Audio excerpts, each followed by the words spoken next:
Hi everyone, welcome back to my channel. మీరు నా ఛానల్ని ఫస్ట్ టైం చూస్తున్నట్లయితే వీడియోని లైక్ చేసి నా ఛానల్ని సబ్స్క్రైబ్ చేయండి. లాస్ట్ టైం నేను చేసిన చేపల పులుసుకి చాలా మంచి రీచ్ అయితే వస్తుందండి. సో అదే ఇంట్రెస్ట్తో మరొక కొత్త రెసిపీతో మీ ముందుకు వచ్చేసాను. అదే కొరమేను ఇగురు. బట్ నేను చేయట్లేదు, అమ్మ చేస్తున్నారు ఇది.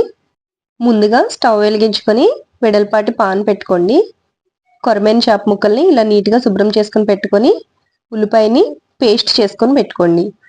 పాన్ బాగా హీట్ అయిన తర్వాత 6 నుంచి 7 టేబుల్ స్పూన్ల ఆయిల్ వేసుకోండి.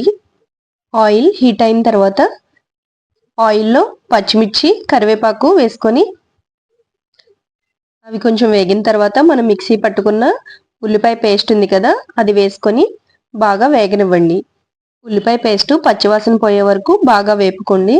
రెడిష్ బ్రౌన్ కలర్ వచ్చే వరకు వేయించుకుంటే కూరకి మంచి టేస్ట్ వస్తుంది. ఉల్లిపాయ బాగా వేగడానికి 5 నుంచి 7 నిమిషాలు టైం పడుతుంది. వేగిన తర్వాత మనం నీట్గా శుభ్రం చేసి పెట్టుకున్న చేప ముక్కలు ఏవైతే ఉన్నాయో అవి ఒకదాని పక్కన ఒకటి నీట్గా పెట్టుకొని జస్ట్ లైట్గా కలుపుకోండి. ఎక్కువగా కదిపితే ముక్క విరిగిపోతుంది కాబట్టి జాగ్రత్తగా కలుపుకోండి. చేప ముక్కల్ని 5 నిమిషాలు వేగించుకున్న తర్వాత అల్లం వెల్లుల్లి పేస్ట్ ఫ్రెష్గా దంచుకున్నది వేసుకొని అల్లం వెల్లుల్లి పేస్ట్ పచ్చివాసన పోయే వరకు జాగ్రత్తగా కలుపుకుంటూ వేయించుకోండి. అల్లం వెల్లుల్లి పేస్ట్ బాగా వేగిన తర్వాత మనం దానికి కావాల్సిన మసాలాలన్నీ వేసుకుందాం. 3 టీ స్పూన్ల ఉప్పు వేసుకోండి. 1/2 టీ స్పూన్ పసుపు, అలాగే 4 నుంచి 5 టీ స్పూన్ల కారం వేసుకోండి.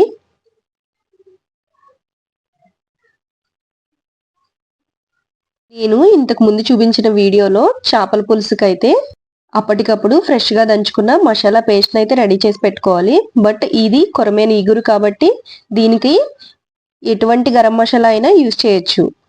ఉప్పు, కారం, పసుపు ముక్కలకి బాగా పట్టేలాగా 5 నిమిషాల పాటు వేయించుకోండి. కారం ముక్కలతో పాటు వేయించితే కూరకి మంచి రుచి అనేది వస్తుంది. ఇప్పుడు కూరకి సరిపడా 1 గ్లాస్ నీళ్ళు అయితే పోసుకోండి. అంటే ముక్క పూర్తిగా మునిగేటట్టు కాకుండా సగం పైకి మునిగేటట్టుగా నీళ్లు పోసుకోండి. ఎందుకంటే ఇది ఇగురు కాబట్టి కొంచెం తక్కువ వాటరే పడుతుంది. ముక్కల్ని కొంచెం కొంచెం కదుపుకుంటూ పోస్తే మీకు అర్థమైపోతుంది ఎంత వాటర్ పోయాలి అనేది. మసాలా అనేది మీరు ఇంట్లో ప్రిపేర్ చేసుకున్న గరం మసాలా ఉంటే ఓకే, లేదు అంటే బయట కొన్న ప్యాకెట్స్ అయినా ప్రాబ్లం లేదు. మీరు ఏ గరం మసాలా వేసుకున్నా చూపిస్తున్న ప్రాసెస్లో వండుకుంటే మీకు సేమ్ టేస్ట్ వస్తుంది. ఫైనల్గా ఒకసారి ఉప్పు, కారం చెక్ చేసుకొని ఉప్పు సరిపోకపోతే కనుక అడ్జస్ట్ చేసుకోండి. కొత్తిమీర లాస్ట్లోనే కాకుండా ఇలా ముందుగా కూడా కొద్దిగా వేసుకుంటే కూరకి మంచి టేస్ట్ వస్తుంది. చేపలో వచ్చిన జెన్న ఉంటుంది కదా, అది కూడా వేసేసుకొని ఏదైనా క్లాత్తో ఇలా వీడియోలో చూపిస్తున్న విధంగా నెమ్మదిగా అటు ఇటు కదుపుకోండి.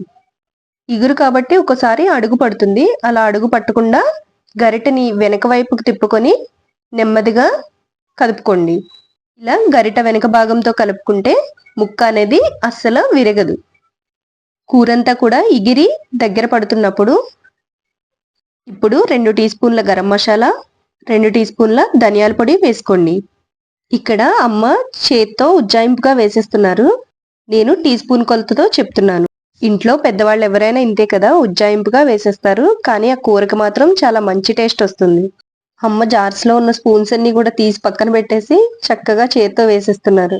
అదే మన జనరేషన్ అయితే పసుపు 1/2 టీ స్పూన్, కారం 3 టీ స్పూన్లు అలా కొలత లెక్క పెట్టుకొని మరీ ఎగ్జాక్ట్గా వేస్తాం కదా. ఫైనల్గా కూరకి సరిపడా మసాలాలన్నీ వేసుకొని కూరని 5 నిమిషాల పాటు దగ్గర పడే వరకు ఇగరనివ్వాలి.